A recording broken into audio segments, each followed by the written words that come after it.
नमस्कार, अमर उजाला.com में एक बार फिर से आप सभी का स्वागत है। मैं हूं आपके साथ रचना। एक बार फिर से हाजिर हैं हम उन तमाम बड़ी खबरों को लेकर जो जानना आपके लिए बेहद ज़रूरी है। चलिए एक एक करके उन तमाम बड़ी खबरों पर डालते हैं नज़र।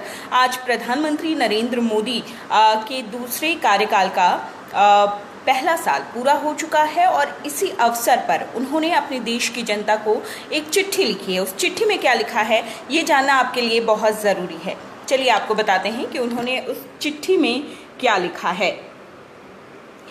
मोदी सरकार का एक साल। पीएम ने लिखा खत, मुझ में कमी हो सकती है मगर मुझे देशवासियों के सामर्थ्य पर पूरा भरोसा। ये पूरी चिट्ठी आप यहाँ पर पढ़ सकते हैं। दूसरे कार्यकाल का एक साल पूरा होने के मौके पर प्रधानमंत्री मोदी ने देश के नाम एक चिट्ठी लिखी है। इस चिट्ठी में प्रधानमंत्री मोदी ने जनता को धन्यवाद देते हुए कहा है कि देश के लोकतंत्र की सामूहिक शक्ति को पूरे विश्व के लिए ये एक मिसाल है। उन्होंने कहा है कि बीजेपी के पहले कार्यकाल की जो उपलब्धियां थी उन्होंने इस चिट्ठी में गिनाई हैं और अभी जो फिलहाल एक साल में जो उपलब्धियां इस सरकार ने हासिल की है वो गिनाई है। आपको बता दें सबसे महत्वपूर्ण बात कि इस चिट्ठी में उन्होंने एक बार फिर से आत्मनिर्भरता पर बहुत जोर दिया है और उन्होंने कहा है कि भारत को अपने आयात पर डिपेंडेंसी जो है वो कम करनी पड़ेगी। हम निर्यात ज़्यादा से ज़्यादा करें, हम अपने देश में ही मौजूद वस्तुओं का इस्तेमाल करें ताकि आयात पर निर्भरता हमारी कम हो। अगली बड़ी खबर, जम्मू कश्मीर में सुरक्षा बलों और आतंकियों के बीच फिर से मुठभेड़ हो रही है। 2 आतंकियों को सुरक्षा बलों ने घेर लिया है। ये एक बड़ी खबर। दोनों तरफ से फायरिंग लगातार हो रही है और ये मुठभेड़ हो रही है दक्षिण कश्मीर के कुलगाम जिले के वानपोरा इलाके में। यहाँ पर आतंकी छिपे हुए हैं। इसके बाद भारतीय सेना, एसओजी और सीआरपीएफ की संयुक्त टीम ने इलाके को घेर लिया। जैसे ही ये जानकारी बाहर निकलकर सामने आई कि इस इलाके में 2 आतंकी छिपे हुए हैं, आतंकियों से सरेंडर करने के लिए कहा गया है, लेकिन फायरिंग हो रही है आतंकियों की तरफ से भी और सुरक्षा बलों ने भी जवाबी कार्रवाई की है। फिलहाल 2 आतंकी घिरे होने की सूचना है और दोनों तरफ से फायरिंग जारी है। अगली बड़ी खबर, देखिए आप ये खबर पिछले कई दिनों से देख रहे होंगे, सुन रहे होंगे और पढ़ रहे होंगे। लगातार भारत और चीन की जो सीमा है LAC उस पर लगातार बढ़ती जा रही है परेशानी। डिस्प्यूट जो है इस पूरे इलाके में वो बढ़ता जा रहा है। भारत और चीन के बीच तनाव बढ़ता जा रहा है। भारत की ओर से कुछ ऐसे कदम उठाए गए हैं जिसकी वजह से ड्रैगन की चाल पर एक बार फिर से पानी फिर गया है। क्या है वजह वो भी देख लीजिए। दरअसल तेजी से घुसपैठ कर लेना चाहती है चीन की सीमा भारत के इलाके में, लेकिन ऐसी ही एक कोशिश को भारत ने रोक दिया है। भारत के उठाए गए कदमों की वजह से चीन की चाल पर पानी फिर गया है।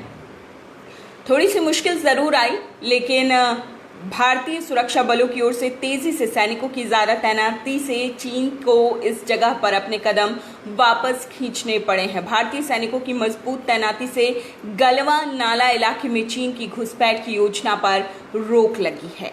ये एक बड़ी खबर। अगली बड़ी खबर की तरफ बढ़ते हैं।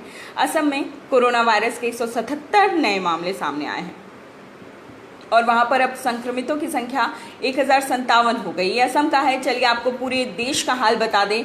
जो केंद्रीय स्वास्थ्य और परिवार कल्याण मंत्रालय है, जो आंकड़े उसने जारी किए हैं, उसके मुताबिक देश भर में कोरोना पॉजिटिव मामलों की कुल संख्या बढ़कर 1,65,799 हो गई है, जिसमें 79,987 सक्रिय मामले हैं और 71,000 से कुछ ज़्यादा लोग ठीक होकर जा चुके हैं। लेकिन मौत का जो आंकड़ा है वो है 4,706।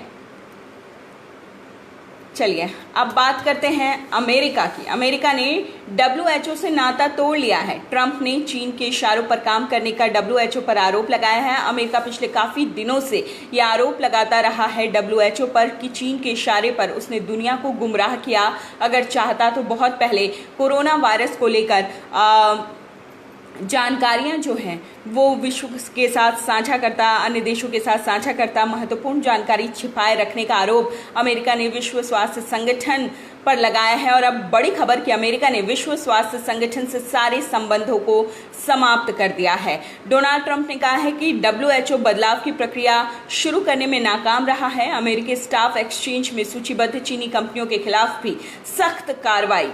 तो एक बड़ा कदम अमेरिका की तरफ से, WHO से संबंध तो खत्म कर ही दिया, और स्टॉक एक्सचेंज, जो अमेरिकी स्टॉक एक्सचेंज है जिसमें वो कंपनियां जो चीन की हैं वो सूचीबद्ध की गई हैं, उनके खिलाफ भी अब सख्त कार्रवाई करने की बात कही जा रही है। ये थी वो तमाम बड़ी खबरें जो जानना आपके लिए बेहद ज़रूरी था। लेकिन एक बार फिर से आपको बता दें कि अफवाहों पर आप कृपया ध्यान न दें, क्योंकि कोरोना वायरस जिस तेज़ी से फैल रहा है उससे किसी का भी बच पाना, जो सोशल डिस्टेंसिंग का पालन नहीं करेगा उसका बच पाना बहुत ही मुश्किल है।